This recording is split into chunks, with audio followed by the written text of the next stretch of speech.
Is that? Buhok mo yan? Lahat ng to? Oh my God, it's happening. I'm losing my hair.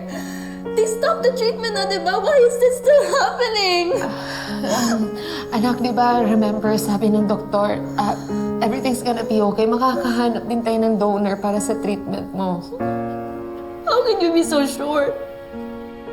It's like the universe doesn't want me to get better. Kasi bakit sa akin nangyayari to? I've been a good girl. Sinusunod ko lahat ng schedules, sa gamot, ng rules, everything. I couldn't spend my childhood doing normal stuff because I wanted to get better.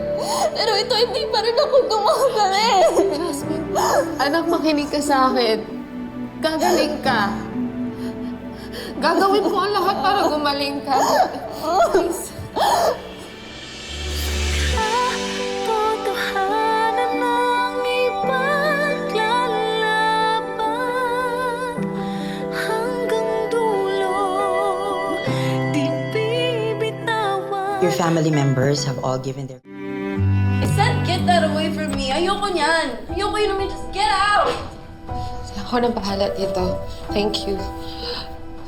Jasmine, what's wrong? Bakit ayaw mong inumin mga gamot mo? Para saan pa yung meds ko, ma? Wala namang mahanap na donor for me eh. So hindi rin naman ako gagaling. I'm just gonna die anyway. So ano, susuko ka? Samantalang lahat kami ginagawa lahat para sa'yo? But I didn't ask you to. So ganun na lang?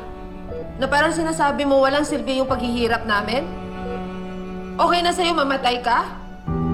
Pa sa akin hindi! Hindi mo ba nakikita? Handang-handa kaming lumaban para sa'yo. Anak, kaya sana ikaw rin. Hinding-hindi kami susuko. Jasmine, ginagawa namin ang lahat dahil mahal na mahal ka namin.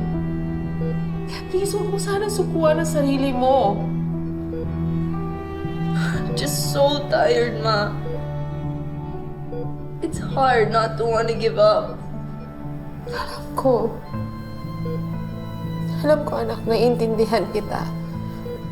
Pero gusto kong lumaban ka. Gusto kong maging matapang ka. Ha?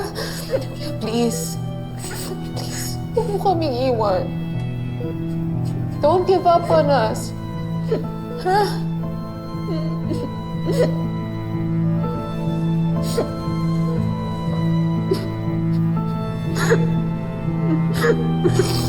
Huwag na umiyak. Ano na? Sorry, ma.